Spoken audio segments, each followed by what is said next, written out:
नमस्कार जय Jagannath OD food blogs को आपण को स्वागत। आज आमे माछ चिली बनेवा पई जाउछंती।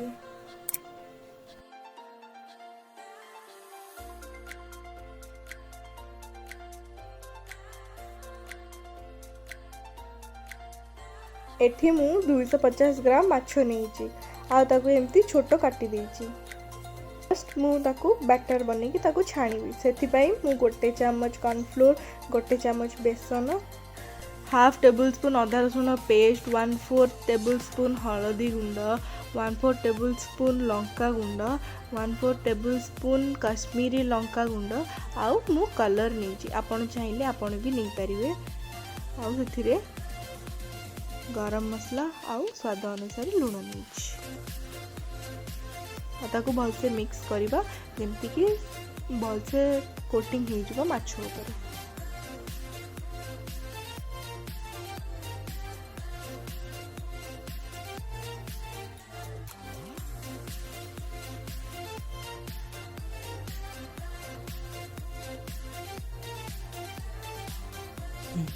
माछ को गोलेला परे आमे ताको 15 ରୁ 20 मिनिट मैरिनेट होवा पई दबा और एपटे मु गोटे कड़ाई नहीं जाइए तेल गरम हैला परे मुझे मैरिनेटेड करथिली जो माछ को ताकू एबे फ्राई करी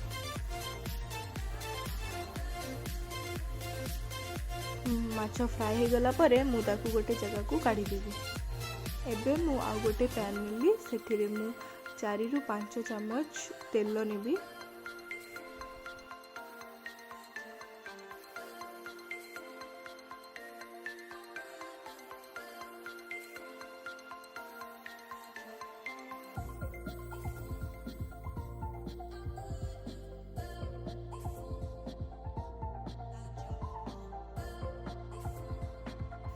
तेल गरम हैला परे गोटे इंच अदा को एमती लंबा लंबा करी काटिची ता सहित 5 ରୁ 6 कुला रसुण को भी लंबा लंबा करी काटिची।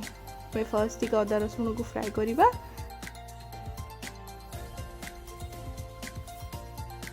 एबे सेथिरु मु 3टा 4टा कंचा लंगा को एमती मझिरु काटी के नेइची ताकू एबे हमें सेही तेल रे फ्राई करिबा।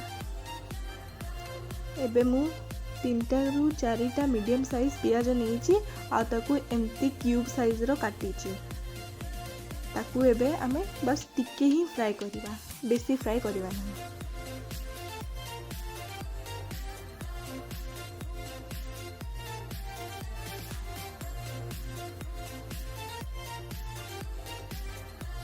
एबे सेथिरे मु कैप्सिकम देली एठी मु येलो रेड और ग्रीन नहीं आपण चाहिए किसी भी कलर नहीं पारे।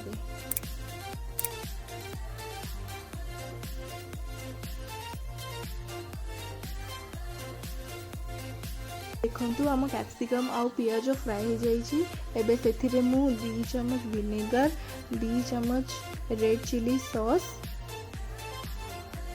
2 चम्मच टमाटो सॉस 3 चम्मच सोया सॉस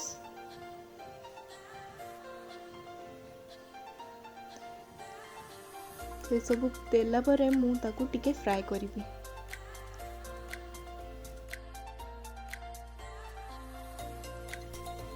एथि मु एबे 3 ରୁ 4 चम्मच कॉर्नफ्लोर स्लरी देबी मु एठी 2 चम्मच कॉर्नफ्लोर सहित पानी नहीं ताकू गोटे बैटर फॉर्म करथिली ताकू देली या फल कौन हम ना आमर गोटे भल ग्रेवी हम माने थिक ग्रेवी हम यही टाइम रे आपण ग्रेवी भी करि परिबे या ड्राई करि परिबे। मु एठी ड्राई चिली बनाउची देखंतु आम सब पियाज फ्राई हो गला परे मु सेथिरे फ्राई करथिबा माछ को देई देबी। एबे आउ टिके सेही सॉस सहित मु माछ को फ्राई करिबी।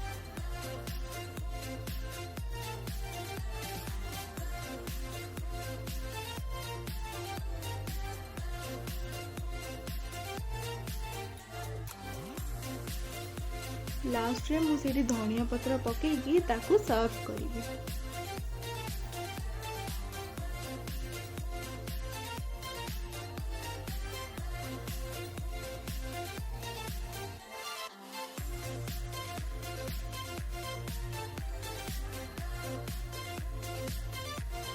एबे देखंतु प्रस्तुत हो जाइए आम चिली माछ। आपको नान सहित कि रुटी सहित खाइबापी बहुत भल लगे। जदि आपन को ये रेसिपी पसंद आसथिबो ताहले मते कमेंट सेक्शन में निश्चय कहिबे।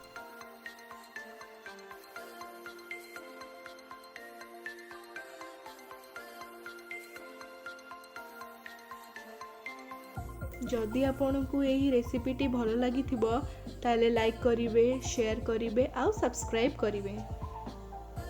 Thank you. बाय।